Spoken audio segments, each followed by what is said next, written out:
Christian Hackenberg maybe falls in that category. Cardinal Jones, wouldn't those teams look back and say, you know what?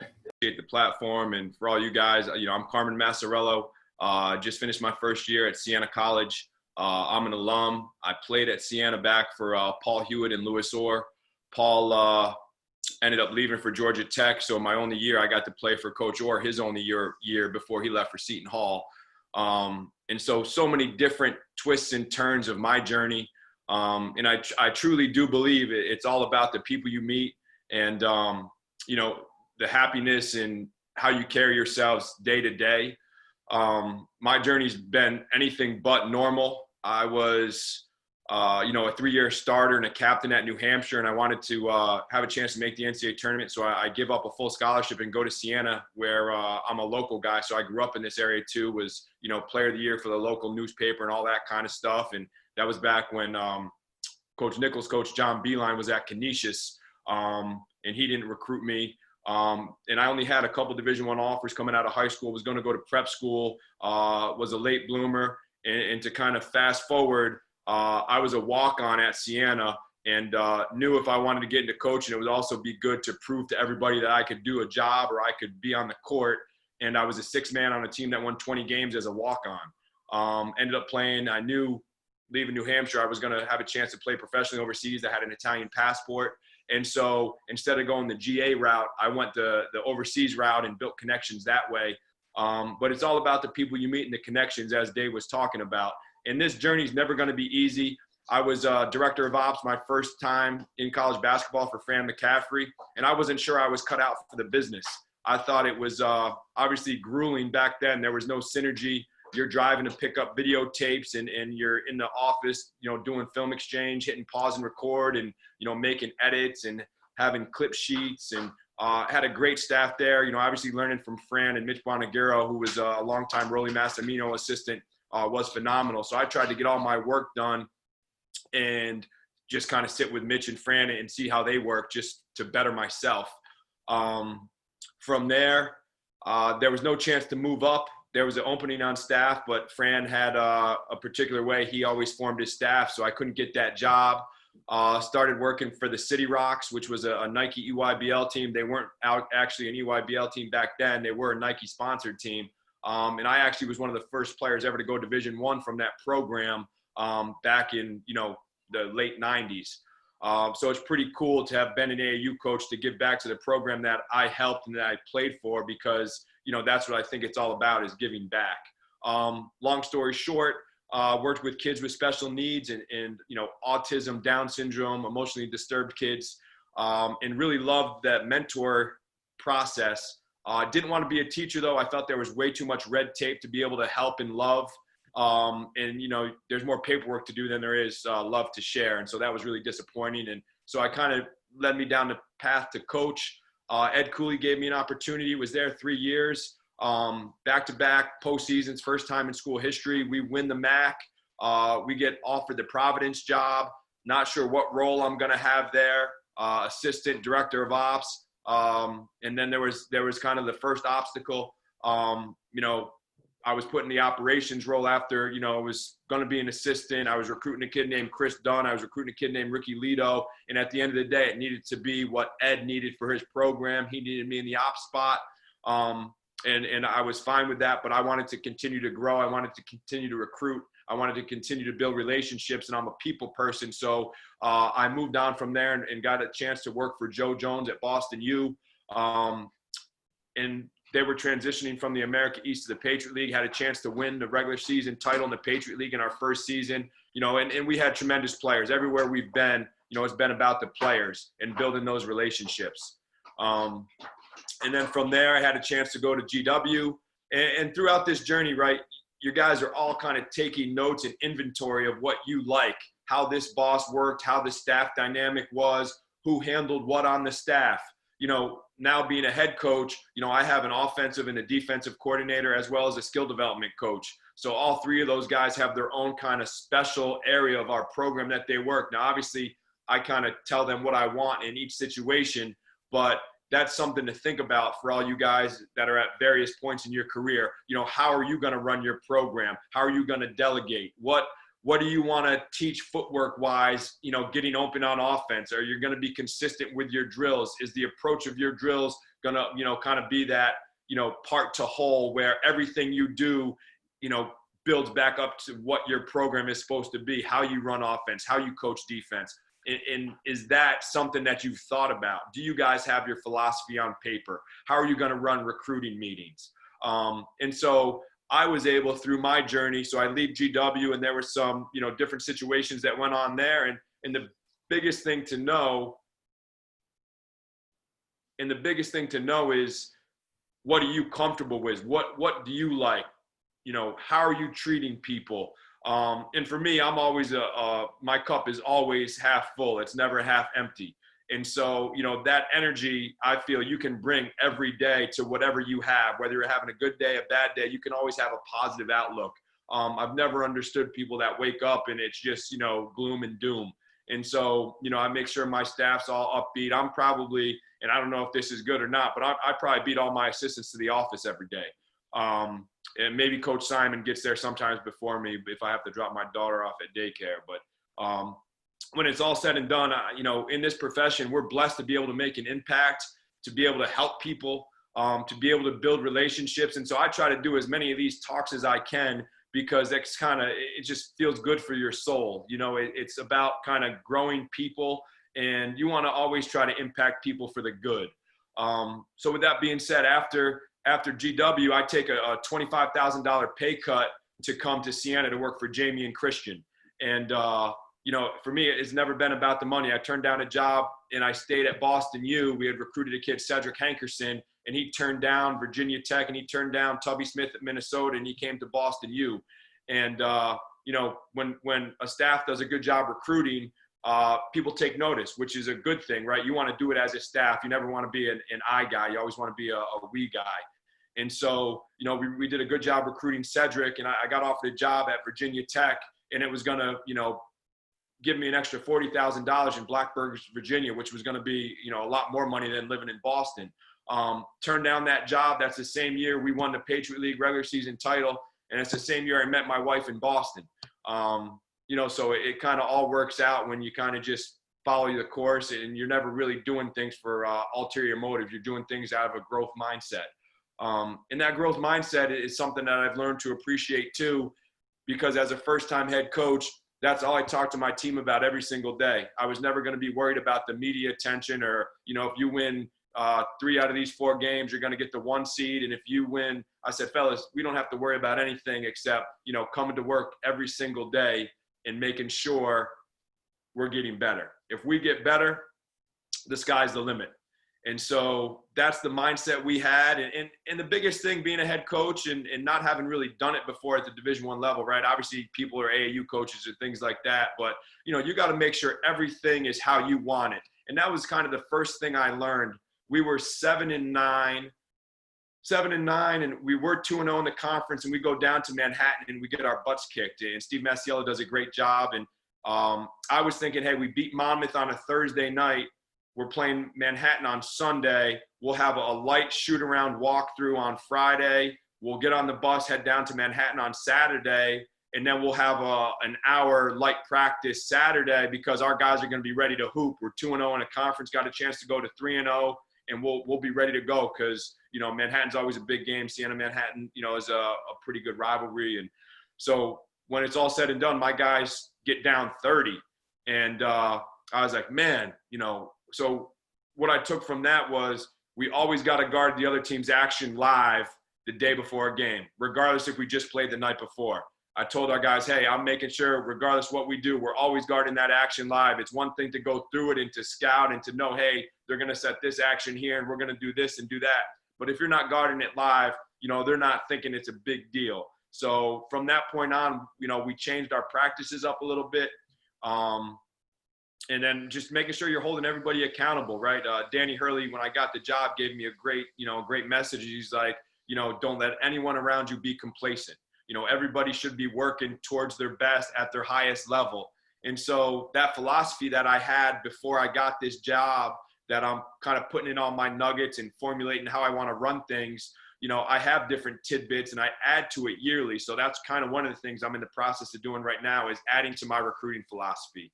For example, some schools you can take junior college players, other schools you can't. At Siena, we can if there were a qualifier out of high school. So, for like one of my assistants, I said, hey, you don't need to tell me you're getting the transcript. Every guy you're recruiting, the first thing you should do is you should have the transcript. As an assistant, you want to be as diligent as you can, and you're always on a fact-finding mission. And so I felt I did a great job for the bosses I worked for, as really being detail-oriented and always kind of having information before it was asked for, right? You always want to have as much information, as much background knowledge in intel as you can, from, the music the kid likes, what the parents do. The transcript is so key. People don't even realize, right?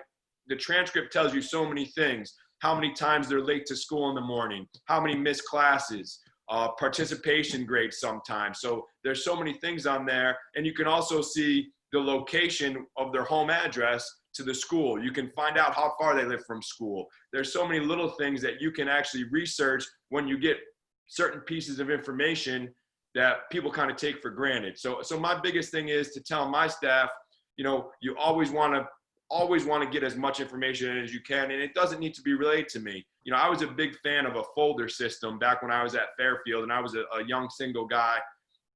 I would recruit tons of kids. I would recruit probably 60 to 70 kids, and I would have a folder on each kid. And in that folder, I'd have handwritten notes of the date, the time, what I talked to that kid about, and parents' information, occupation, and then I would just work each folder. So I would just basically cycle them through. And so if you got 60 kids and you're making 6 calls a day, that's really not a lot of kids, and that's just recruiting. Now, obviously on top of that, you're talking to people in that kid's circle. So now you have, the AAU coach, the assistant coach, the varsity assistant, you got the skill development guy, you got the uncle, you got the barber, you got as much information in who you want to call in that folder, because I always wanted to be able to hand a folder to my boss at the time and say, hey coach, here's all my information.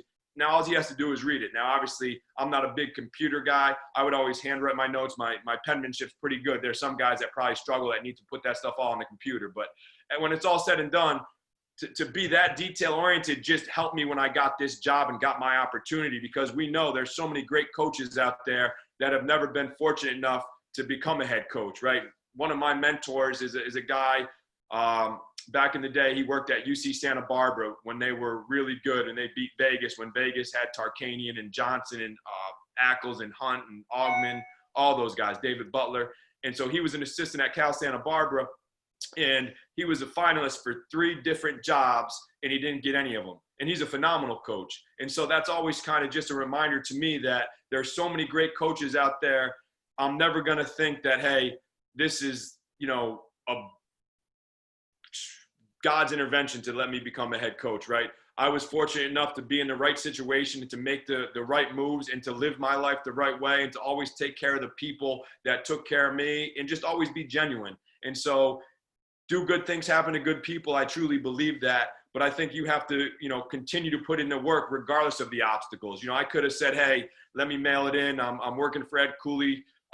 Being his director of ops in the Big East for $110,000 isn't a bad deal. But I wanted to grow. I wanted to learn. And by having that kind of thirst for that knowledge and for that growth led me to Joe Jones. And I got to see how he ran his program. And that situation was similar to my situation here at Siena, because we took over for Pat Chambers before, when he left for Penn State at BU. And so we took over a winning program that just went to the NCAA tournament. Now here at Siena, when I got hired by Jamie and we took over a program that won 8 games and a coach was fired, and then we won 17 games, and now I'm sliding over a seat to a team that basically returns the Rookie of the Year and a first-team all-conference guard and a sit-out transfer in Elijah Burns from Notre Dame and a sit-out Don Carey. And then, we put in some pieces. And what I realized was, and Joe struggled with this at first because Pat Chambers and Joe were from that Villanova family, and they talked about attitude, and they had the attitude club, and they had so many different things that they did. Joe was trying to be Pat, and eventually it hurt us. And so I was like, listen, I can't make that mistake. I got to be who I am. And by being genuine and being who I was, was able to kind of show the guys that like, hey, you know, coach cared about us. He's going to do it this way. And they were able to see that there was no kind of, you know, trying to be somebody I'm not. And so I think that was the biggest thing. And I was fortunate enough to get the job in March. So I had March, April, May, June, July, August. I had all that time with our guys in the summer before I had to even step on campus and formulate a plan for practice. So we did more individuals and things like that. But that was one of the other things that I didn't struggle with, but I really thought, you know, hey, what drills do I want to run? What drills do I like coaching that show my personality and show my energy? So that's something to think about too. You should always have a drill bank, right? What drills do you like that you're doing at NC State or that you're doing at Florida? And can you add another shot or another pass, or can you add a manager? Obviously, different levels have different managers, different support staff. You know, how is the access to the practice facility? Can you have things going on early in the morning, or is there, you know, women's volleyball or women's lacrosse or preseason conditioning for a different sport? And then the biggest thing is to be a communications and a relationship guy within the athletic department. At Siena, we're the biggest sport, right? We're the number one money earner. We get over 6,000 fans every home game. We were undefeated at home this year, 14-0. Still trying to find a couple games. Obviously, it's going to be tougher as we continue to grow. But, you know, at the end of the day, you have to make sure you're putting your imprint on your program. And so as an assistant, you have that every single day. You have that ability. And sometimes I feel like we forget, you know, we're showing up to work and we're late, or we're running and we got a wrinkle in our shirt, or our pants aren't, you know, ironed, or, you know, like every day. And how many times have all of you guys heard it, right? Every day you're on a job interview. You don't know, somebody could come in to see me and just pop in that's in town recruiting, and he's a head coach from another school, and my assistant's, you know, trying to move up and he looks like shit. You know, like at the end of the day, you know, you have to look how you want to look every single day for that job that you have, because that's the best job, but also so you're looking like you're in that job market. So like even for me, every day during this whole pandemic, which is crazy, I think it's the best time for us as coaches, because we're all self-driven. We're all self-motivated. We all have work we can be doing. So I transcribe notes from a conversation I had with Fran Fraschilla. I transpose notes of a conversation I had with Coach McCaffrey. What are you guys doing every day to get better? And I ask my assistants, and I have a personal assistant who's awesome, who's, you know, really struggling right now because he would make money from camp, and we're not sure we're going to have camp. So I said, hey, what are you doing to grow yourself now? What books are you reading? What podcasts are you listening to? Who are you calling to talk and have meaningful conversation? I try to schedule my day out where, you know, I'm getting up in the morning with my daughter, who, you know, obviously now is amazing because I get to spend the most time with her and my wife than I've done since my honeymoon and when she was first born. And so I get up, I get dressed, I put my shoes on just like I'm going to work, and then I just go in my office. That's the other thing. I have a home office because I always felt like now that I'm a head coach, I can make my schedule. I can set my meetings. I don't have to go on somebody else's clock, but also my family's so important to me. So I can get home and pick my daughter up from daycare at 5 o'clock or 4:30, go home, spend time with her, spend time with my wife. And then at the end of the day, I'm coming back to my office, which is here where I don't have to drive. And now I'm right downstairs from my wife and daughter. So I know I kind of bounced around. I don't want to take up, you know, any more time, but, you know, we just have such a great vehicle, and especially right now, just with being positive and making sure you're touching base with your players. If you guys are in programs or if you guys are high school coaches, whatever platform you have is such a great platform to impact kids and to send positive messages, because at the end of the day, we have nothing to be down about. You know, we're able to grow our minds through platforms like this, Dave. So, you know, I definitely appreciate this, but, you know, I truly believe the joy is in the journey. Everyone you meet, from the construction worker on the highway when you're stuck in traffic and you roll down your window to say hello and ask how they're doing, to the lady in the cafeteria who you say, hey, why don't you come to our game tonight, and give her a free ticket, to, you know, the secretary for your AD, all those people that you touch, you have a chance to impact their lives. And so the more we realize that, the better we're going to be, and the better we're going to be as a society. I think right now, with what the country's going through, you know, it's a chance for us to kind of reconnect and kind of get back to our roots and realize, one, how much we do love social interaction and socializing, but two, how much we need to kind of slow down and really value what's most important. So Dave, I'm open for any questions. You know, if there's anything you guys want me to dive into, you know, from game plan execution to, you know, how I came up with the coordinator system. The coordinator system, and I can get into that briefly, was a Shaka Smart thing. And Jamie did that. I was his defensive coordinator last year. And it holds people accountable. You know, some staffs, and, you know, until I worked for Jamie, it was always every third scout was mine. And so you could see this some on different staffs you work with, that when your scout was over, or the assistant scout that he had, he was done with it. And now he doesn't have a scout for 3 games. He's on the road chilling. He's, you know, coming to the office a little later. He's not engaged in practice as much because it's not his scout. So what having coordinators does is it just keeps everybody accountable. I don't really worry about recruiting during the season unless we have off days. I'll send my guys certain spots, but I want those guys around our team. And kind of back to the point that Dave's talking about with relationships, my staff should have the best relationships with our players, and that's what's going to help us win. That connection and that care for one another and that love that my assistants show our players and vice versa is what will get us over the hump. You know, we ended up winning 14 out of our last 15. We're on a 10-game winning streak to end the season. And I really think that growth came from us being around the guys and them trusting us as the year went on, because obviously a new staff, I moved one guy up from the ops spot to an assistant coach, and then I hired 4 guys, you know, an ops, a special assistant, and 2 assistants. And so just getting them to know the guys, I felt gave us that connection to kind of give us that vehicle to kind of take off. But that coordinator kind of way I run it, kind of like a football program, is, you know, they're in charge of their areas. And then they also have position guys that they work with. So Anthony Weiss works with our forwards. Bob Simon and Harley Fuller work with our guards. And then Harley, I have on top of our skill development packages. So, you know, we'll do different drills for time and score. And he's in charge of making sure my special assistant has all that data. You know, we have key motion, so we're able to record every practice. And so I want to make sure we're utilizing everything we have and every staff member we have. And by having coordinators, that kind of gives a guy a specialty where he can focus on, and that can kind of be his baby. So there's a lot more buy-in.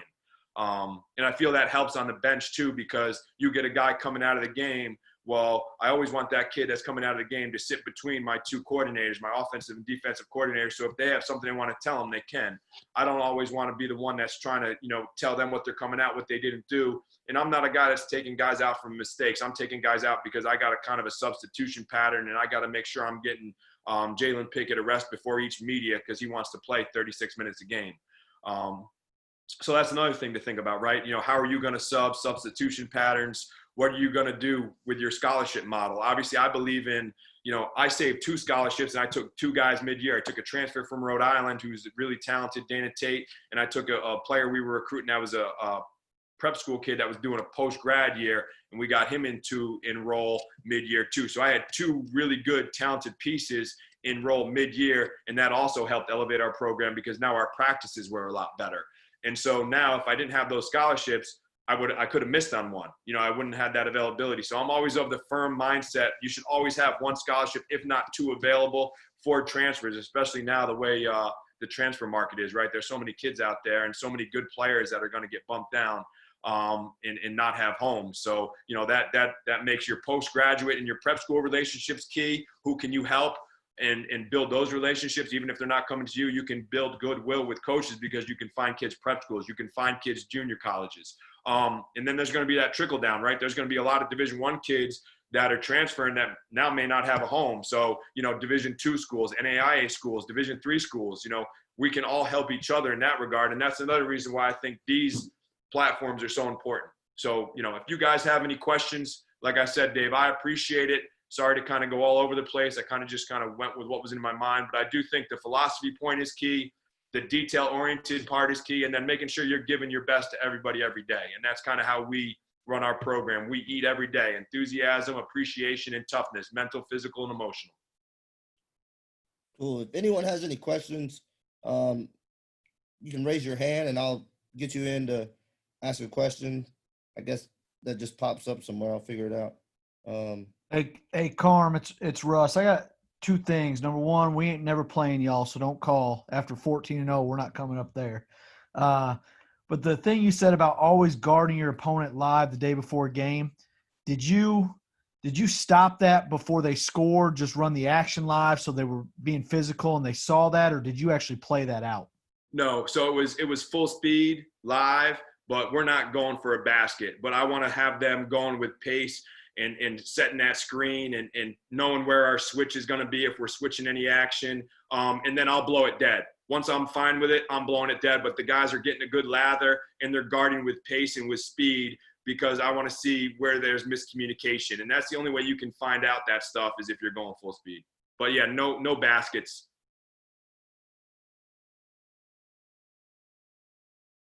Carm, I got one for you. What's the biggest adjustment you had to make when moving over that one chair? Yeah, so just holding everybody accountable, right? So I'm a pretty detail-oriented guy, and if there's something that I see that I'm not happy with, I gotta call it out. Whether that's a guy giving a half-assed effort in practice, where even if we're warming up, like it really kind of pisses me off when I see guys kind of stretching half-assed. And obviously, probably back when we all played, we all stretched half-assed too. But now I'm a coach, so I think it's a big deal. No doubt. So holding people accountable. That's the biggest thing. Carm, I got a question for you. What are you doing to prepare for, like, if this rule passes that allows players to transfer right away? Is there anything you're doing proactively to, like, get ready in case one of your guys bolts like in August, or, what has been your thought process on that? Yeah, I think it's going to be bad for college basketball, to be honest with you. That's one of the things I was talking with Fran McCaffrey about, and it'll be crazy. It'll be like the Wild West. But at the end of the day, I think we have a good enough product and a good enough fan base where, guys like their roles. Now, obviously, you're always going to have guys transfer that don't like their roles, but they're also in their roles for certain reasons. So we're just making sure we're staying in top of our academics and making sure our guys are in a good place. We do a lot of Zoom calls with our team and meet with them, but I'm not really gonna, worry about the what ifs. It'll probably happen. And if it does happen this year, who knows if they keep it going for next year, or who knows if they, bring it to next year and kind of have it tread in water this year. I just think you got to be ready and kind of know guys that you would want, but there's going to be that trickle down too, right? School W recruits a kid off of school Y, and the trickle down where now the kid at school W is bumped down because they just took a better player. And so now, okay, well, that kid just came from my program. I think there's going to be a lot of communication between coaches too. Now, obviously there's going to be the poaching, and, the low majors and the mid majors are going to lose their best players if it's a fit. But sometimes, the grass isn't always greener. And I think, what was it? John Rothstein maybe put out that stat for the mid-major transfers that transferred up that had averaged double digits, and then it went to a high major and none of them averaged double digits. So my thing is, we've had two guys test the NBA draft the last 2 years. You can go to the NBA from anywhere, as we know.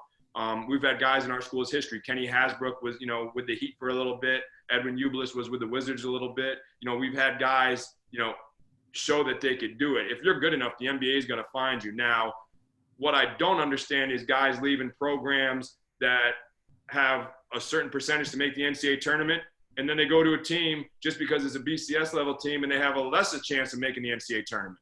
So, I think it has to be about having the right kids too. With that being said, I could lose, if it happens, do you lose any guys? Do you lose 3 guys? But at the end of the day, there's always going to be kids out there. It's just going to make our jobs a lot tougher because we're going to, not that we're not now, constantly recruiting. Thanks. All right. Kelton has a question. Kelton, go ahead. Go ahead. Yeah, Coach, I had a question for you. When you're scouting and using Synergy, how often do you use Synergy?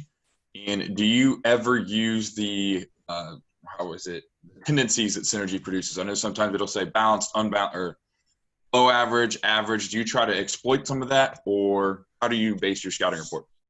Yep. So I go all Synergy. My assistants use Sports Code. I use all Synergy. So I'll watch, and I watch a ton of film. And I like watching full games too. So I'll watch 1 or 2 full games, and then I'll go on Synergy. And My special assistant breaks down numbers. So if I'm watching something and I think there's a tendency, Russ always drives the ball right and then stops and pivots. We'll do a breakdown drill where we got to work on chesting the offensive player because we know a lot of their guys drive it a certain way and then pivot, and pass. So we'll work on different things that will kind of help our game plan where we build it into our practices.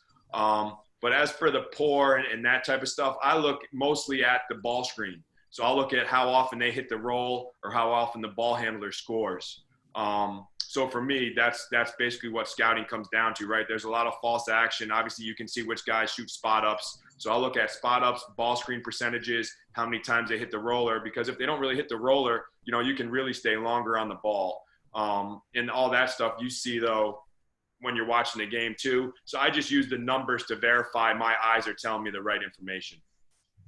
Thanks, Coach. Yeah, and that's overall with the whole analytic piece, too.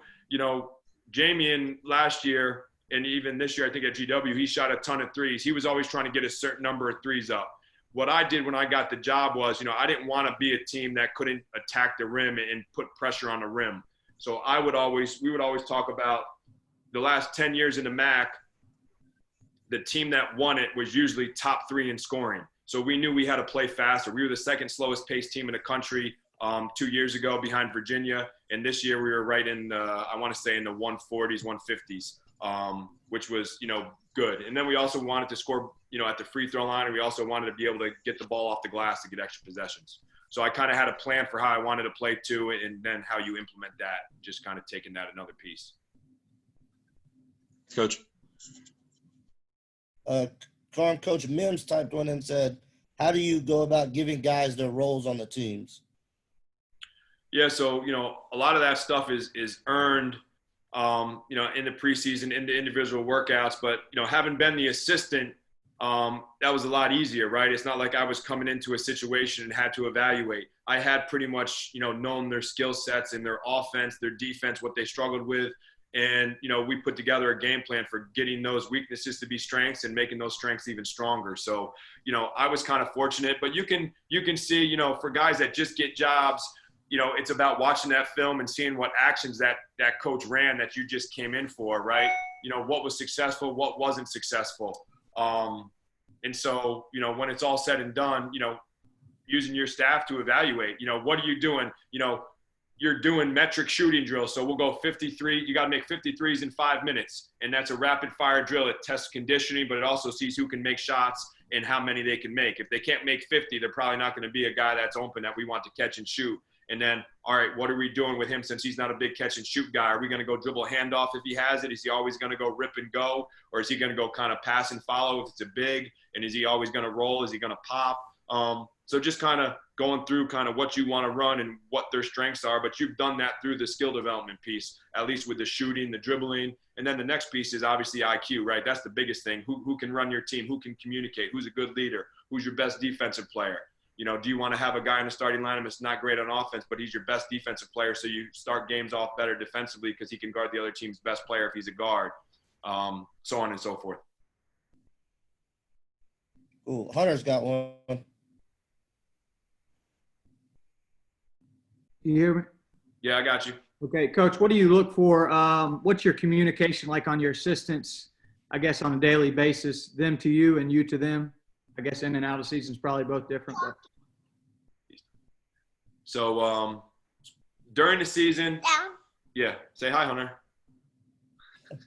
So during the season, we meet every day. So certain coaches don't meet, and they kind of just put a plan up on practice, and you got to kind of know your segments of practice and what you have to do. Some head coaches don't even talk about what they want to do in practice. They just make their assistants kind of fall into line because they've been doing it so long. And I meet every day for practice. We go over different things we want to focus on. It depends on the prep, but if it's, we're not playing yet and it's just regular practice for our team, we have a plan. So, hey, we're going to really work on this breakdown segment here. Bob, you're really making sure your focus is on the pivots. Tone, make sure you're focusing on our counter moves of our big guys. We're really working on, what happens with our post split action or, so we meet every day with that. And then right now during this stretch, we're meeting three times a week, Monday, Wednesday, Friday at 10 a.m. as a staff and kind of just catching up with recruiting, catching up with different ideas, different podcasts, different X and O stuff. All my assistants have projects they're doing right now, whether it's, a glossary of terms for offense, glossary of terms for defense, offensive playbook, defensive playbook. Obviously always working on scheduling, always working on recruiting. And then, I got my director of ops working on, what we did for travel this year and the breakdown of the budget that way, just so we can kind of see where we wasted money and to make sure we're as efficient as possible. From a recruiting standpoint, how are you guys connected? Do you have a spreadsheet? I mean, how do you guys keep that all organized? Yep, Google. So we use Google Sheets. And so, anytime an assistant gets a new kid, he just puts them on there with a note and his initials. And then, that was one thing, I had to make sure, like, don't waste my time if you have bad information and you want me to call a kid and you think he's a grad transfer and he's got 1 year left and he's not graduating. Like that piece is key. When you become a head coach, that time is so much more valuable. And so, making sure that background work is done thoroughly and those notes are detailed on that Google Sheet. But yeah, we'll use Google Sheets for everything. We'll have sheets for each class, 20, 21, 22, 23, transfers, grad transfers, JUCOs with 1 year, JUCOs with 2 years that were qualifiers. And that was one of the biggest things for me is I was always kind of organized. So making sure we're as organized as I want us to be, even though it may be to the nth degree, was something I think my assistants kind of had to get used to when I got the job. Yeah, I think that's awesome. Thank you. Anyone else got anything they want to ask Coach Carm?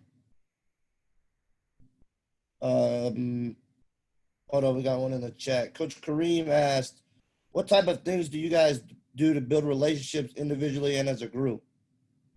Yeah, so we do a lot of community service. We're in the community over 55 times this year from when I got the job. So we'll go to the Ronald McDonald House, and some head coaches put that off on their staff.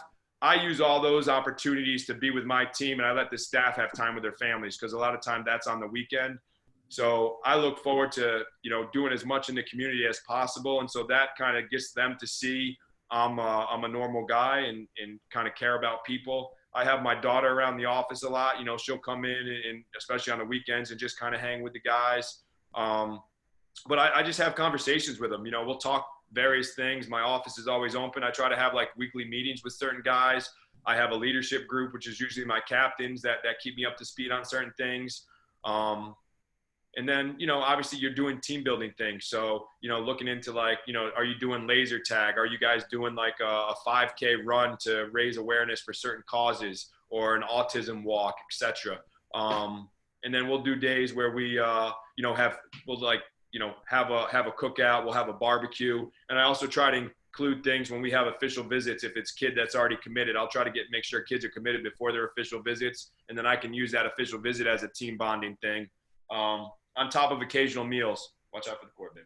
We'll use occasional meals a lot to make sure we're going out and having different things where we can give back.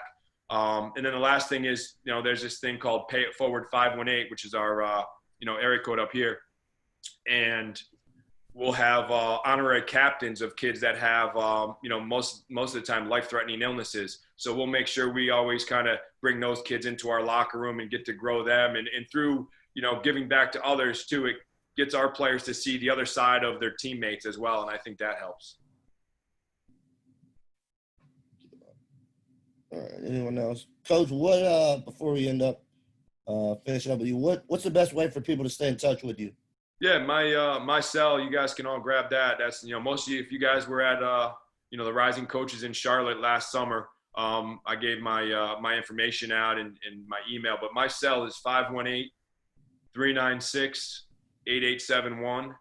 And obviously Coach Carm, the last name's too long in Italian, so Coach Carm is easy to keep it moving. And look forward to, connecting with all you guys, anyone that has questions or wants to just connect and catch up and talk hoops. I love it. And, appreciate this time. And Dave, great job, man. Look forward to it. Look forward to hearing what these guys, Coach Nichols and obviously Coach Mattox have to say. So, I'll be here too if anything else comes up. But thanks for the platform. I always enjoy giving back. Appreciate it, Carm. Thanks again. D. Nick, you ready? Yeah, I'm ready. All right, go ahead. I'm ready. This is Coach Nichols at Florida. I met him when he was at, I think, Wofford, Western Kentucky first, through his brother. Northern Kentucky. Northern Kentucky. My bad. Yeah, Bad. Northern. Northern Yeah. Kentucky. Met him then through his brother, who was at Wofford. But I'll give him the floor. Coach Nichols. Yeah. So my journey, I'm from Radford, Virginia, born and raised. Ended up going to West Virginia, 2004. Played there 2004 to 2008. So my first 3 years, I played for John Beeline. Then he left and went to Michigan. So after that, Bob Huggins came in. So, obviously at the time I was recruited by Beeline when he was at Richmond. So he started recruiting me. I think I was ninth grade. Yeah, I was in ninth grade. And then, so I ended up, going with him to West Virginia. And then, so back to it, when Huggins took over, for me, that was, it was frustrating because, you signed up to play for one guy and then he leaves and you have somebody come in new that you don't even know. And at the time I thought it was the worst thing ever, but, looking back on it, I think that's probably the best thing that happened for my coaching career. Because, I've been fortunate to work for a lot of good people. And then with, if I would have just played for John Beeline, I probably would have thought that was the only way to do it. And as you guys know, it's a whole bunch of ways to to run a program and to be successful. So, just that 1 year transition, so I only played for Bob Huggins for a year.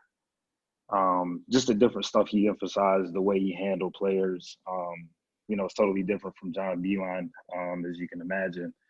But it showed me how many different ways you can do it. And then it showed me that it's not necessarily what you teach us, but what you emphasize, from, my first 3 years, we were a 3-point shooting team. We didn't really rebound the ball that well. And then, played more zone than man. And then, so Bob Huggins comes in and we're top 20 in defense, top 15 in offense and rebounding with the same guys that we had, the previous 3 years. So, that's what taught me how much of importance it is to emphasize different things early in my coaching career.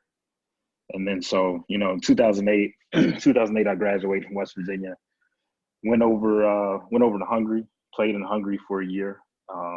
Team called Adamaramu. I ended up getting hurt right before the playoffs.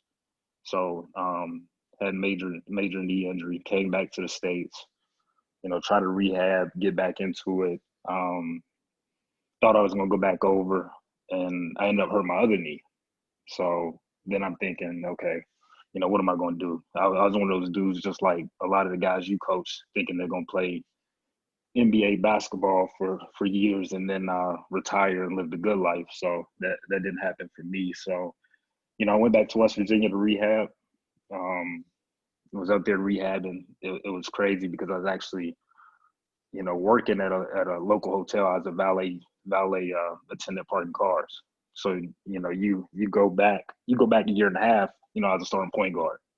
And then, a year later, I'm parking cars at the waterfront, living on my teammate's couch who was in med school. And then, it just showed me that life hits you fast and it's all about how you respond to it. And, that's what I learned at that age. And then I get a call from Bob Huggins, who I just played for. And he's like, hey, man, I got a grad assistant spot coming open in a year. If you want to get into coaching, it's yours if you want it. So I struggled with that decision for a few months. At the time I was engaged. So my fiance, she showed a lot of support through that time. And so with players, it's hard transitioning from being a player to the next phase of your life. So I was battling that. And then, after a few months of trying to decide if I wanted to continue to play or get into coaching, I decided to get into coaching. So, I spent 1 year as a grad assistant and then went on to Northern Kentucky. But the main thing that I learned from it from all this stuff and all the moves that I've made and coaching basketball so far is that everywhere you go, you're planting seeds. So all the places I've been, it's basically because of the seeds I've planted and the people that I've been around. You know, I ended up in Northern Kentucky because when I was playing at West Virginia, our grad assistant at the time, you know, he played in Northern Kentucky. So once he left, he became an assistant at Northern Kentucky. Then after my 1 year as a graduate assistant, they had another assistant spot open. So that's when I came on in Northern Kentucky. So, you know, and we try to tell our guys all the time, like, you never know, you're auditioning every day. So if I wasn't doing the right things and as a player, he wouldn't have signed off on me to be an assistant with him in Northern Kentucky. So I spent 2 years in Northern Kentucky. And then after those 2 years, I go to Wofford, where, you know, that's when I met Dave. And my brother played at Wofford for Mike Young. And, you know, once again, if I wasn't, you know, planting the right seeds, then I would never got that position at Wofford or at Northern Kentucky. But it's crazy the people that you meet along the way. I remember when I was at Northern Kentucky, that's the first time I met Jamie. It's the first time I met Jamie Shaw.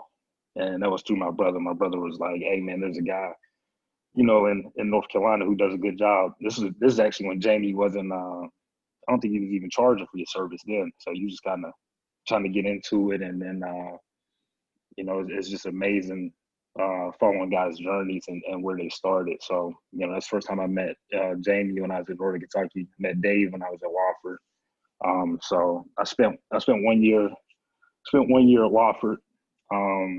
Then I ended up at Louisiana Tech. So I ended up at Louisiana Tech. Back to what I was talking about before, you know, Mike White, the head coach, he was at Louisiana Tech. He was also at Ole Miss. So Andy Kennedy was the head coach at Ole Miss when Mike White was an assistant. So Andy Kennedy and the Bob Huggins connection, you know, Andy Kennedy worked for Bob Huggins. So that's how I ended up there. And it was funny because actually a few years earlier when I was at Northern Kentucky, I was out recruiting at Hutch, you know, the JUCO National Tournament. I was out there recruiting. Just ate with a few guys. I didn't know Mike White at all. Just had some dinner with him. Then every time I meet somebody new on the road, I try to write a handwritten note to them, you know, just circling back and making sure I keep maintaining and building relationships. So, you know, I just stayed in touch with him after that. And then he had 2 assistant spots open. Jordan Mincy, he hired him, who's assistant with us right now, Louisiana Tech. So Jordan Mincy, he was hired probably a month before I was. And then so, you know, Coach White asked him, he said, you know, who should we hire? And he said my name, because me and Jordan Mincy, we used to scrimmage against each other every year when I was a player at West Virginia. So that goes back along the lines of what I said earlier is, you know, you always plant seeds, but you don't know when those seeds will actually sprout. So, you know, me and Jordan got close, so he signed off on it. And then, you know, you fast forward that, and, you know, I'm in my 6th year at Florida. So that's kind of how I got started in this thing.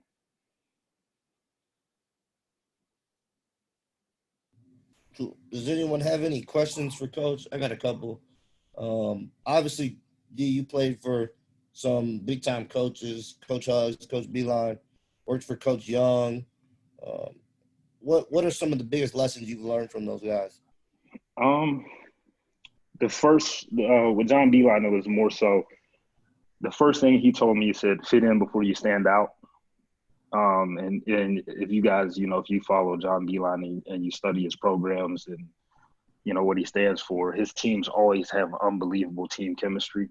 So, you know, it was one of those things when I was playing for him, you know how it is. You guys have him on your team. Everybody back home saying, "Hey, man, why aren't you shooting the ball? Why aren't you doing this? Why aren't you doing that?"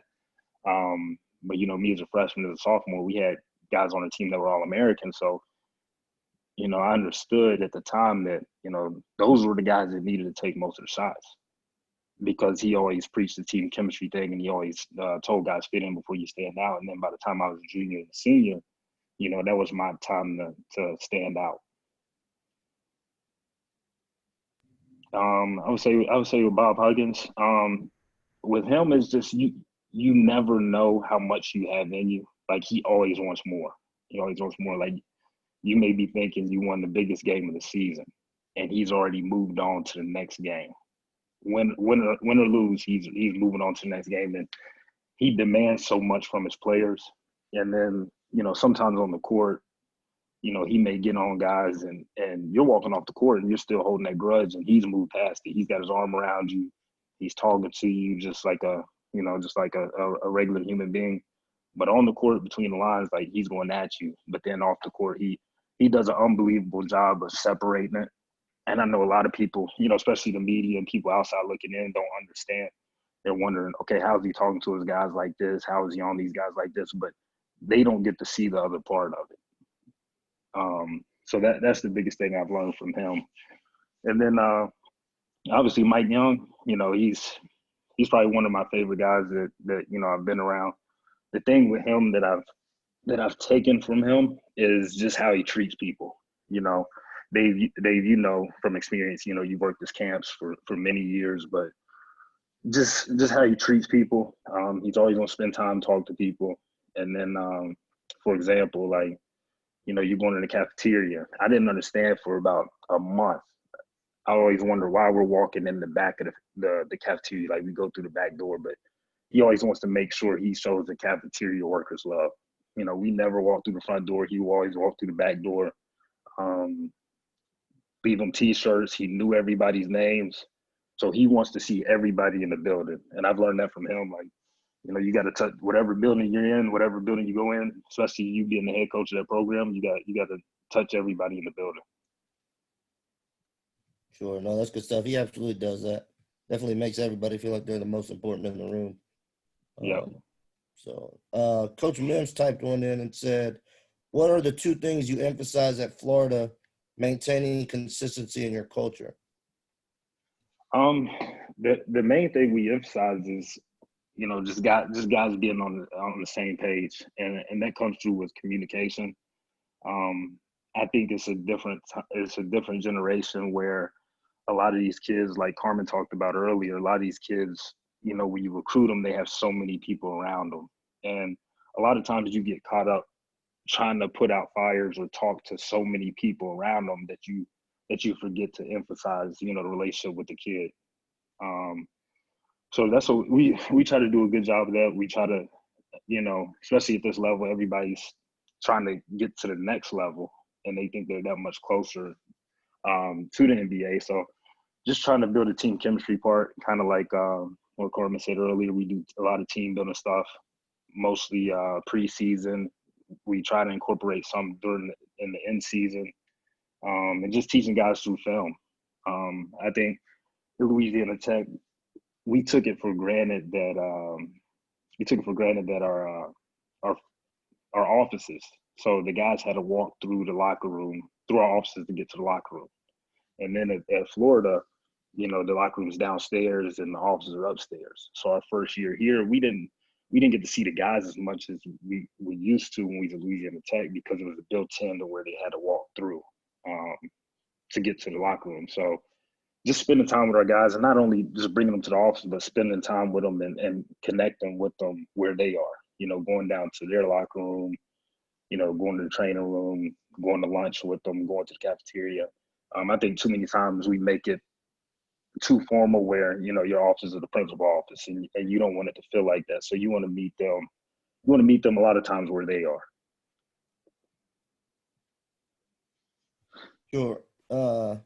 Coach Reed asked, how do you get guys who want that NBA experience to buy into team culture? Is it similar to kind of what you were talking about from Coach Beeline earlier? Team success brings individual.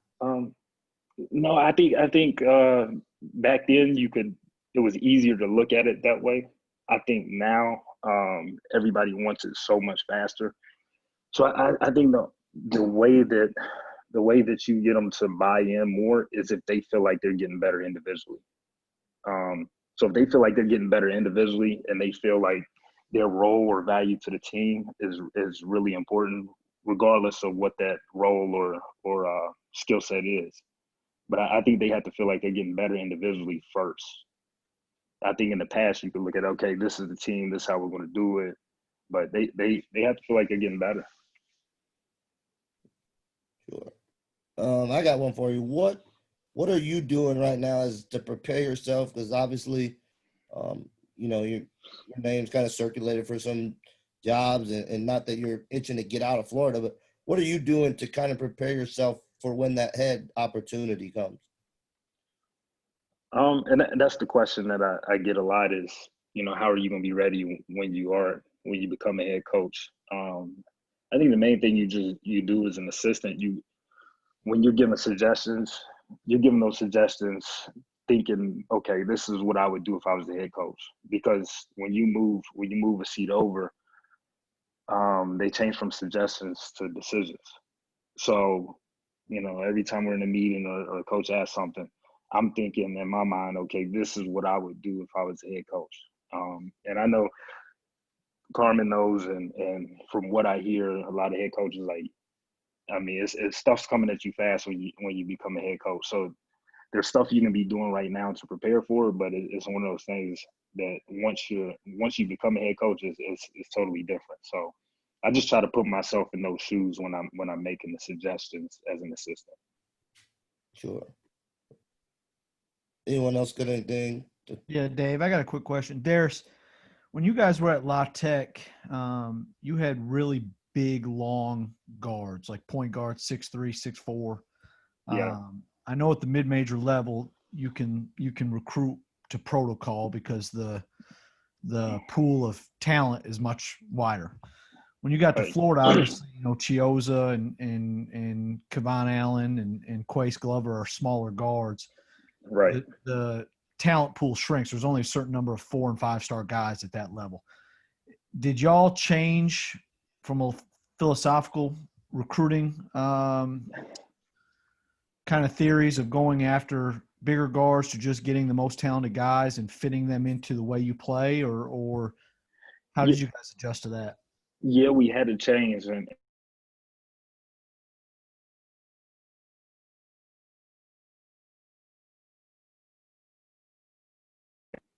hold on, can you hear me? Hello? Yeah, we can hear you. Okay. Yeah, we had to change because when we first got the job, I think we got it in May or June. But anyway, so we were at some local restaurant. We were still living in the hotel. So we had a local restaurant. We was watching the NBA draft. And so, we had come from mid-major, now we're high major. So we're watching the draft, and we're texting these recruits, trying to sell them on the program and what we had to offer. And then we look up, and John Calipari is sitting there going from table to table. We had probably like 5 or 6 guys in there in the draft moving around. And so we're thinking like, okay, we're sitting here at this table trying to recruit against John Calipari and these guys, and he's at the draft. So, we had to do something different than what we came in thinking we could do. So, that first class, we know now is that those kids have been recruited for 4 or 5 years before that. And we were trying to speed date and focus on that class, which looking back on it, we probably should have focused on some upcoming classes because those guys had already built relationships over the last 4 or 5 years. But yeah, Russ, to answer your question, we usually, when we was at Louisiana Tech, we like longer, bigger guards. And at Louisiana Tech, we took a lot of guys that were, they were long, but they were skinny, and all they needed to do was fill out, improve their skill level. So we took a lot of high-level athletes and then just done a lot of skill development. And by year 2, 3, 4, 5, because some of them redshirted by year 5, they were really good players. So then we get to Florida, and we have 2 small guards, and Chris Jones and Casey Hill, who were 2 of the fastest guys in college basketball. And so, now we got to the point where we just have to try to get the best players we can possibly get. But in a perfect world, we want our guards to be extremely fast, and we want to be able to get up and down, kind of like we did at Louisiana Tech and then our first and second year at Florida. Chase had a question. Yeah, thanks, David. Coach Nichols, so you said with your, time with Coach Beeline and Coach Hugs, how you learned that what you emphasize is clearly what you're going to be best at, and how you turned into the best offensive rebounding team with the same group of guys. When you move that next chair over, what's something that you've learned that you'll, carry with you forever that you'll emphasize? Obviously defense. Because I just think that that's the easiest way to get guys to buy in. Obviously, you got to be good defensively. This year we struggled because this is probably the worst defensive team we've had. So I'm real big defensively, and I think that's just how you create a lot of buy-in. But and Hugs always said, and I'm a firm believer on this: how are you going to get extra possessions? Are you going to get it on the offensive glass? Defensive glass? Are you going to get about forcing turnovers? So you have to go in that mindset thinking, how do we get extra possessions? Some teams, you may have a team that can pressure and take other teams' balls, but obviously defensive rebounding, offensive rebounding, and the defensive end is my mindset of how you would get extra possessions. So that's what I would focus on. Gotcha. Thank you. Yep. Anyone else? All right. D, appreciate you. Appreciate you, Dave. If you guys anyone wants to stay in touch with you. Yeah. If anybody wants to stay in touch with me, my cell's 352-316-2763. And obviously we don't have anything going on. You can hit me up anytime. So feel free to hit me up. We can chat, whatever. And look forward to staying connected, and hopefully everybody stays safe in this thing, man. I think the good thing about this is, the only good thing about this is it gives us time to work on ourselves. And I think as coaches, a lot of times we're so focused on our team. We're focused on a whole bunch of other stuff, our players. But I think now we actually have time to focus on ourselves and grow and get better as coaches and people and, husbands, whatever. So make sure you take time to focus on yourself and get better. For sure, absolutely. So appreciate you, D. Really good. Yep. Hopefully people. Mattox. Yes, sir. Good to go? All good. So the floor is yours, my friend. Yep. Again, Jonathan Mattox at Morehead State University now. Originally from Athens, Georgia. That's where I was born and raised. Ended up signing at Anderson University in South Carolina out of high school, Division II program. That's where I met Dave. So we've known each other for a long time now, but played there for a few years and then finished my playing career at Emmanuel College, which was NAIA school at the time, Emmanuel College in Georgia. So finished my playing career there. And I was really close with our head coach there. He and I actually were from the same spot. We went to the same high school. We were just 10 years apart or what have you. But he's the one who kind of saw something in me before I saw something in myself. So he encouraged me to get into coaching even before my senior year was over. So I ended up staying on staff with him, my first 2 years out of college. And, it was great at the time. Actually, our other I was part-time assistant. Our full-time assistant was on leave, having a baby, stuff like that. And so I got to do everything. I got to recruit. I did all our scouting reports, obviously coached on the floor, lead drills, the whole nine. So it's probably one of the more beneficial careers, or one of the more beneficial years in my coaching career, just from a standpoint of being hands-on, being able to do so much and being able to learn so much.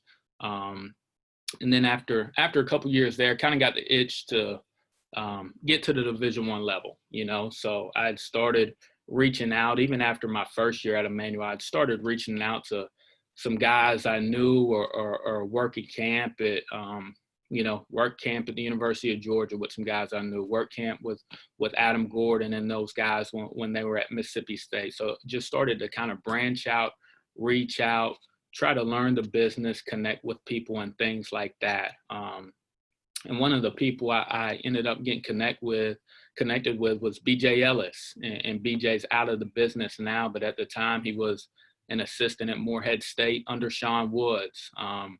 So I reached out to him. BJ and I actually met on the road at, I think C Black's on here. We met on the road at a Corey Black JUCO Jamboree.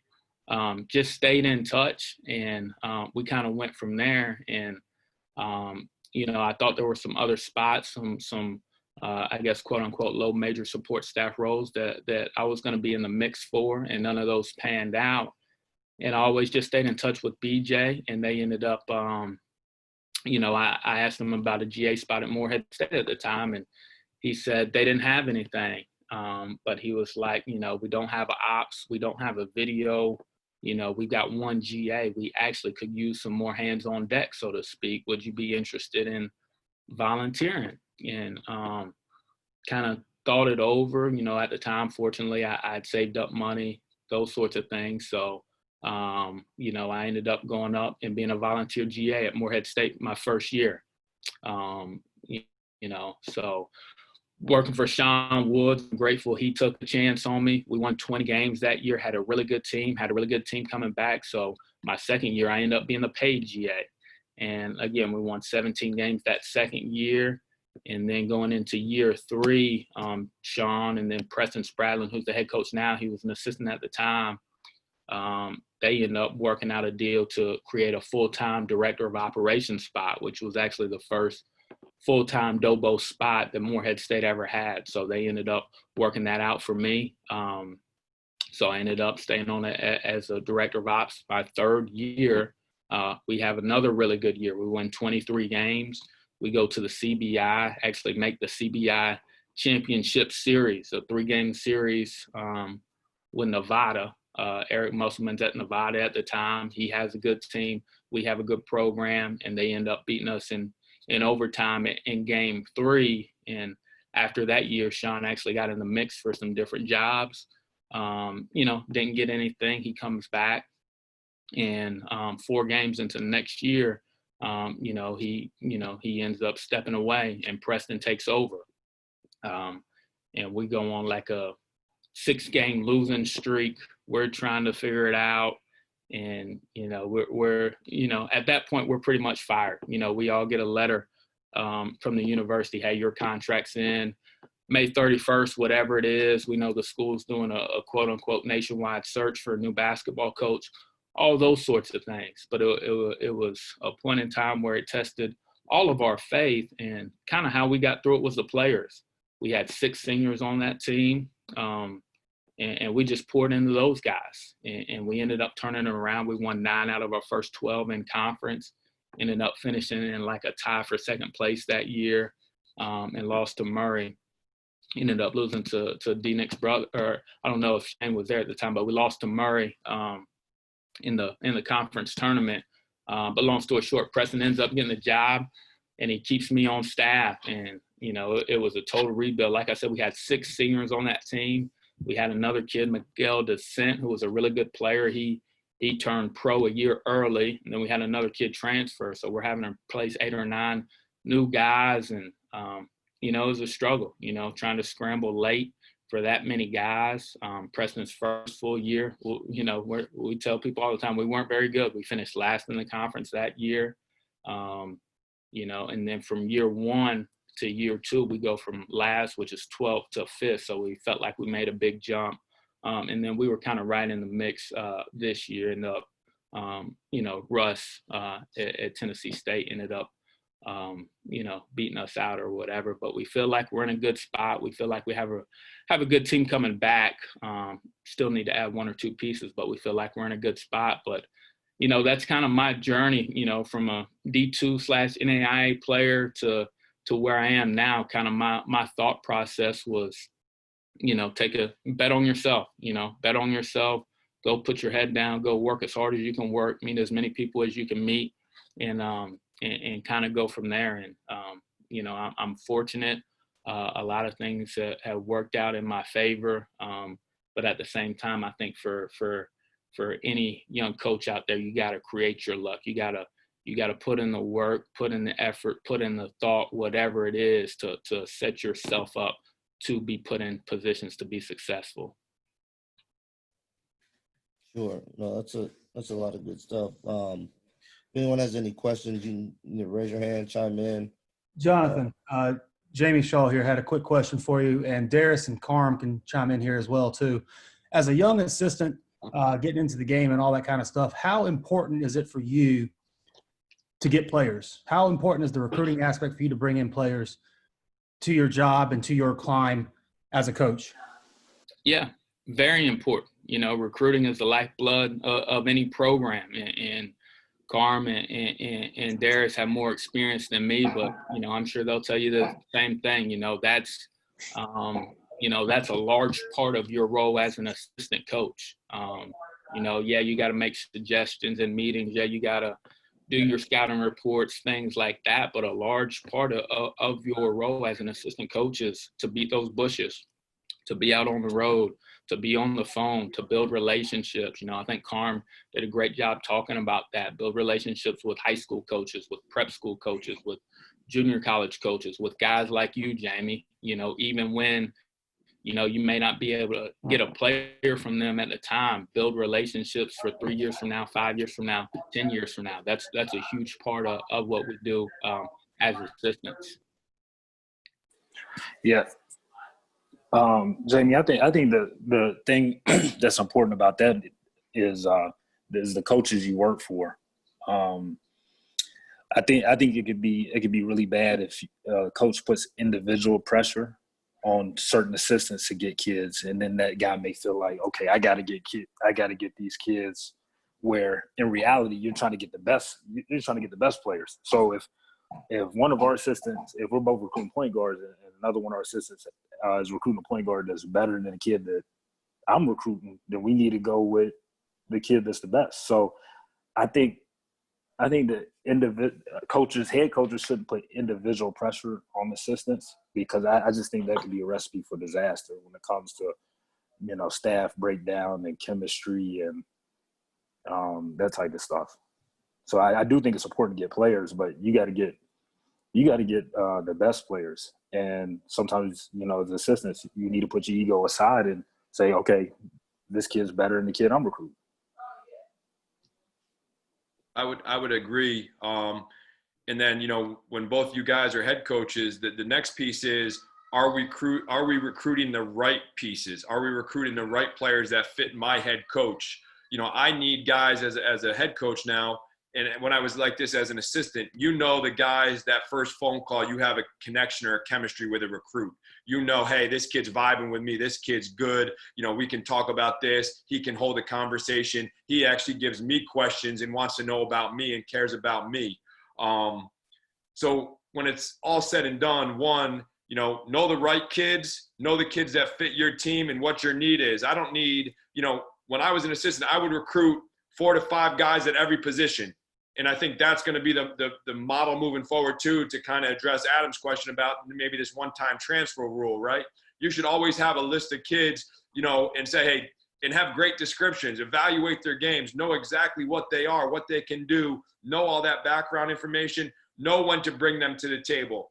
As an assistant, you should have conversations with your other assistants and say, hey guys, who do we think's best for us? Oh, I like that kid. I don't like that kid. That chemistry among your staff is what's going to make you guys a better program. And it's not, hey, this is my recruit. I'm undercutting this coach to get this kid, and I'm going to do this. And like all that underhanded stuff with my recruit. And hey, no, you know, that stuff gets you beat. That stuff is, you know, head coaches hate that stuff. And, you know, if publicity gets to, you know, your assistants, or as an assistant you get publicity, you know, I think the biggest thing is, hey, you know, we do this thing together. Yeah, maybe I was the lead on this guy, but, you know, the reason, you know, this player's coming to, you know, school WZX is because our relationship was great with the whole staff. I love the strength coach. I love the nutritionist. I love the assistant that works on this. I love the assistant that works on that.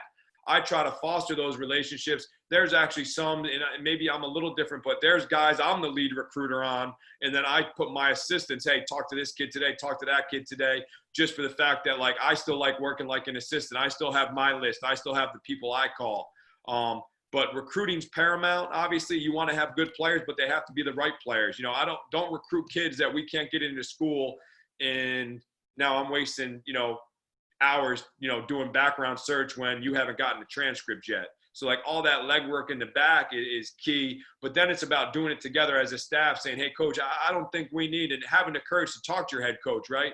You know, coach, I don't think we need another combo. We may need a bigger wing that can handle a little bit, but he needs to be a lockdown defender and a three-point shooter. You know, have such a clear vision for how your boss wants to run their program that, you know, now it's easy to go to work because you're going to dive in with 100% effort and, you know, genuineness to recruit. And so now it's like, okay, well, coach just told me that. And now as me, as a head coach, I got to be 100% clear with what we need. Now that may change, right? We may have a kid that's, you know, not happy and he may leave, or we need to have, you know, a couple kids on the back burner so we can always get a commitment in case somebody does leave late. Your relationships should be so solid where that can happen. And as an assistant, you got people that want to help you because you've given back to them. So now they're like, hey, you know, this guy's, you know, Darris has been so upfront and honest throughout this whole process. We appreciate him and how he handles his business. Well, we know he wasn't the number one option, but you told us from the beginning, hey, this kid may go to the pros. This kid may go here. That guy may transfer. And then you need us to be ready for that opportunity. And if you're upfront and honest, I think that's the biggest thing in this recruiting process, because parents and kids evaluate that. Because let's be honest, there are a lot of guys out there that don't conduct their business the right way. And so when you do things the right way, then you know, people can tell, people can sense that when you're on the phone with them, with just even how you talk and that energy in your voice and that enthusiasm for your program. I think that's so key. Oh, that's really good. Kelton had a question. Yeah. So my question for you guys, first off, I work at the Division III level. We recently changed our system because we struggled finding some post players with us. How often do you change systems to adapt to your players versus recruiting to a system? I know, Coach, you've talked about recruiting to a system, but have you done it in your career, and what's your experience with it? Is that for me? Whoever. It can be for whoever, yeah. Okay. Well, you know, I think obviously we're all at different levels. And so this was what I learned from Ed Cooley. We're at Fairfield. We had a good team coming back, and we needed a center, right? We needed a center. And I'm watching Christ the King, and Joe Arbitell does a great job, and he had this center. And I was watching him, but there was a 6'5" wing that I was like, wow, this kid's pretty good. He just decommitted from Iona because Kevin Willard just went to Seton Hall. And so I'm watching, and I'm like, okay, I get the information on the kid I like, and then I get the information on the center. Then the next time they play, I bring Coach Cooley with me, and he's asking me about the kid I like that wasn't the center. And so at our level, you know, we have to be able to, and as assistants, you got to be good enough where you can kind of, you know, have all that information, right? Like Fran McCaffrey would love me as a director of ops because I had just came to him from the AAU scene. So like I knew every kid on the court. So as you're an assistant, like I even write down still as a head coach, hey, this kid's not good enough. This kid's, you know, a D2, D3. This kid's a shooter. This kid. So every game I watch, I can look back at that roster, and at least from that game I saw, you know, I know every kid that was on that court and what they did. Now, obviously there's going to be a 5-star on there, but what if he goes to a high major school and he fizzles out, or they recruit over him? Well, now I can go back to my notes and I know what I thought of him then, so I can bring that up in my conversation with him. Hey, I remember when you played the Arkansas Wings down at Peach Jam. You know, so to always have information is good, but at my level, I have to be able to get the best pieces, and I have to adapt to them because I can't always get a 6'10", and I'm dealing with it right now. I had an ACC transfer in Elijah Burns, who averaged like 3 points a game at Notre Dame for 3 years. He came to me, and in our home games, he averaged 18 points. He shot 50% from three, 88% from the free throw line, and over 60% from the floor. Now I got the fan base thinking I can go just get an ACC transfer like that. So I may not be able to. I got to find the best scenarios where now, oh, do I got to get a small ball 4? Do I got to get an undersized 3? Do I play faster and play 4 guards in a 6'10" kid that's more of a power center than an athletic, you know, versatile center? So, you know, for me, it's about, hey, you always got to be able to adapt and adjust. And I think that's moving forward what it will be like too, because with transfers? How are you going to build your roster? And how are you going to do it with high school kids if you want to stay at the level to sustain success?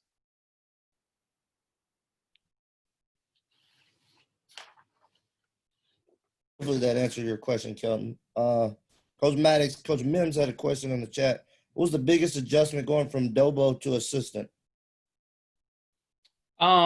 Just your daily routine. You know, I've heard Adam Gordon talk about this a lot. As a Dobo, you probably got, you know, you got a lot on your plate, from academics to a lot of logistics, you know, meals, travel, buses, flights, hotels. You know, I'd always check in with Coach Woods, see what he needed, check in with our assistants, see what they needed.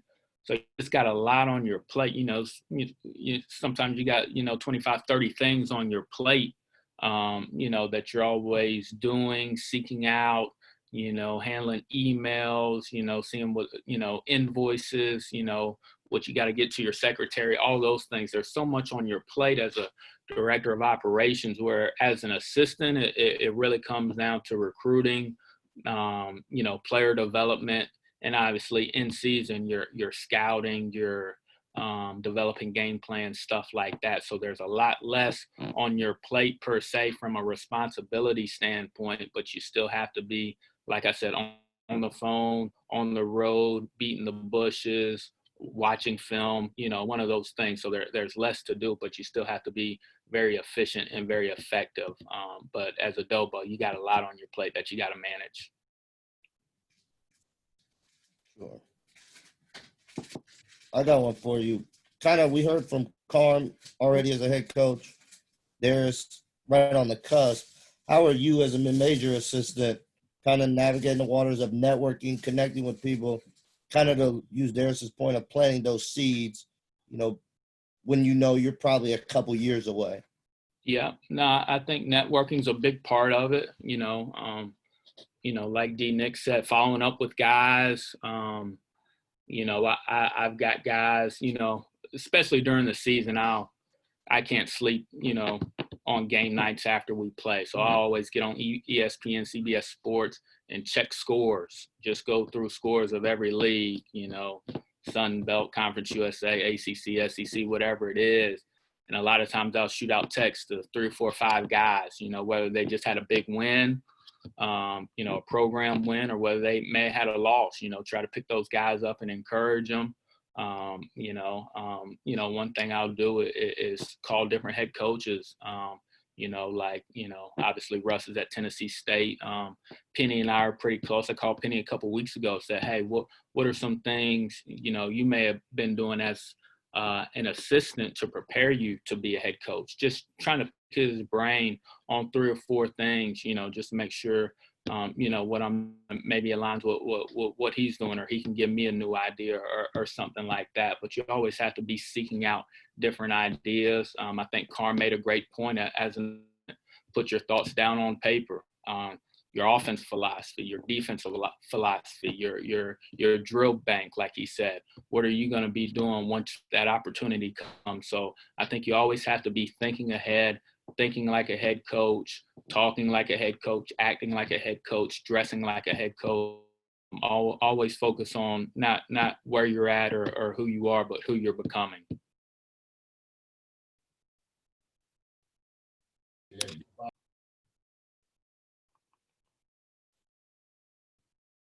I got one Anyone for you. else got anything? Good. Coach Mattox, good to chat with you again. Give Deontay a shout out too, Morehead State guys. So I know on your social media and everything, I want to ask you this because I think it pertains particularly well to you guys at Morehead. You know, one town, one team. Yeah. And nearby, I know Morehead is a smaller town that relies on buy-in from the community. And I'm just always curious when I go to other practices, knowingly that it's important to you guys to involve the community, whether it's a donor or a professor at the institution. When they come to practice, does Coach Spradlin or any of you guys have something set in place where if there's a visitor, you guys kind of have a routine, whether it's the guys, you know, on your team going and shaking their hand, or just know, like you as an assistant, just know, okay, at some point I got to spare 5 minutes, whether it's, a water break to go say hello? Is there a system? I'm just curious in that because it's more so, it has nothing to do with basketball, but just relationships and representing that M on your chest. Yeah. I don't know if it's a system, but one of our core values is respect. Treat everybody with the same amount of respect, whether it's the president of the university, whether it's the athletic director, whether it's a janitor. Look people in the eye, say please and thank you, introduce yourself, say yes ma'am, no ma'am, yes sir, and no sir. So when people are coming to practice, as assistants, we may be in the middle of practice and I may run over, introduce myself, chat with them for a couple minutes, or others, I may come back, or other assistant runs over, after practice, the guys, coach may have the guys go introduce themselves or whatever, and we take them a t-shirt. But I think the biggest thing is respect, especially, a lot of people that come to our practices are season ticket holders. So they know who we are already. They know who our guys are already. They may be asking us about who we're recruiting, what's the game plan for Belmont, this, that, and the other. But the biggest thing is just treat everybody with the same amount of respect, whether it's the president of the university or a janitor. Thanks. And then I'll go ahead and rattle one more off at you. Looking back on your experience as a Dobo, and, Coach Carm can chime in on this, as he mentioned with Coach Cooley. What's one thing now looking back that you took away that you're just very happy that trait you have now, whether it's prioritizing, delegating? I know I was on a panel last night. People were saying they struggle to delegate, and they're learning that. Managing people, connecting with people, just something that you took with you now that's made you a better assistant coach that you took from the Dobo position. Yeah, probably the biggest thing is organization. You know what I mean? Like I said, you got 25, 30 things on your plate as the director of operations. You better be organized. You better know what you're doing, when you're doing it, how you're doing it, who you need to talk to. You got to be organized. But probably the biggest thing I tell people is, because we all want to be coaches.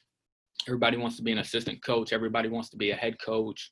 A director of ops is just a stepping stone. But I remember talking to one of my friends a few years ago who didn't want to be a director of ops. And I asked him, I said, do you want to be a head coach one day? He said, yeah. I said, well, after being a director of ops, I was only in the role for a year and a half. But when you are a head coach one day, you better be knowing what your director of ops is doing. You know what I mean? So I think that's the biggest thing you take from it is hindsight, is, when you do get your chance, you want to be able to delegate appropriately to your assistants. But obviously, you as a head coach are really going to rely on your director of basketball operations for a lot of things. And you having direct experience doing that job, I think, helps you when you get to that head coaching role. Gotcha. I would say the biggest thing, working for Fran as his director of ops, I got to really see the insights of college basketball with how it was, run like a business or, like a Fortune 500 company. So perfect example I give is, we had to get on the bus and we would always try to eat pregame meal right after shoot around. And we would always eat that out of the hotel because it saved our budget. And so before we even sat down, the salad had to be on everybody's plate. After 4 minutes, the pasta had to come out, and then the protein, and then we were on the bus, and it had to be in under 40 minutes because it was all about the players and being efficient to give them more time to rest. And it was also known that that's what it was for. So the guys appreciated that. Fran was a big players coach. Now, obviously that gave me complete anxiety because I'm calling this restaurant, 20 times, 2 days leading up to it, a day leading up to it. And then you get there and they still didn't really understand that, no, the salad actually had to be on everybody's plates before we walked through that door. And literally 4 minutes, the pasta had to be out and everyone should have had water before we even walked in. And so when that's not set up, I'm hearing about it. And, just how you can be so proactive with everything, right? And never reactive. There's so much you can do before the scenes, whether it's, pregame meal lists and pre-orders when you show up to a restaurant where you're being mindful of time and the guys, resting their legs, or now you have time to watch film. So all that stuff can be thought about and planned, whether it's even how you run summer camps when your director of ops gets to do that for me, to, the gear order, to keeping the gear closet organized, to the inventory, to making sure you're communicating with the guys. And as a director of ops, right, all those things, as much as they're a pain in the ass, you're helping build relationships with the players, and you become that ear in the locker room too, because you're getting the guys' gear sizes. You're saying, hey man, you like those Currys, or you like those, Wades, whatever, affiliate you are at your school, you get a chance to build dialogue in other ways. And hey, you like that piece of gear, you like this, hey, what do you think about this logo here? Now you're giving guys a little bit of a voice, and you're building a relationship in another way. So you're always getting a positive from that situation, even though you really hate building or doing the film exchange or doing the breakdown edits for coach. But for me, that was the biggest thing, was I hated being an ops guy. Obviously, it was a necessary evil, and I think it's almost a requirement for everybody, because you learn to appreciate everything you're going through and how important it fits in to the bigger picture. But when it's all said and done, I wasn't even sure I wanted to be a college basketball coach, because I hated doing the ops stuff so much. You want to be on the court, you want to be making phone calls, you want to be, and so you got to be able to channel that fire and do the best in your role that you're at, because it is a learning experience and you got to grow from it, and you want to do a great job for your boss. Gotcha. Thank you both. Yeah. That's good stuff. Anyone else got anything they want to add? Chime in? No. Well, Carm, Mattox, Darris, y'all, I appreciate y'all doing this for me, coming on, being a voice, hopefully being a connection. Coach Mattox, you want to give a way for people to stay in touch with you?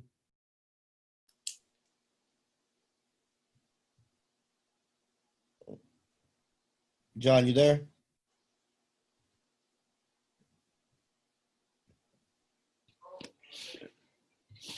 John, you there? Yep. Can you hear me now? Yep, got you. Yep. It's 706-340-4830. Okay. What was that? What was the last part? 4830. Okay. Thank you. So, hopefully you guys enjoyed it.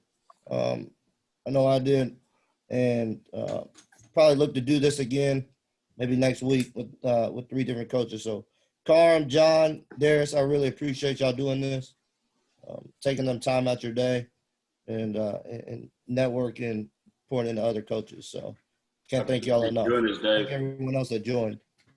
Thank you guys. Appreciate you. Appreciate it. Thanks, guys. Y'all have a good day. Stay safe. You too. Blake, All right, everybody. Thank you, Dave. Thank you guys.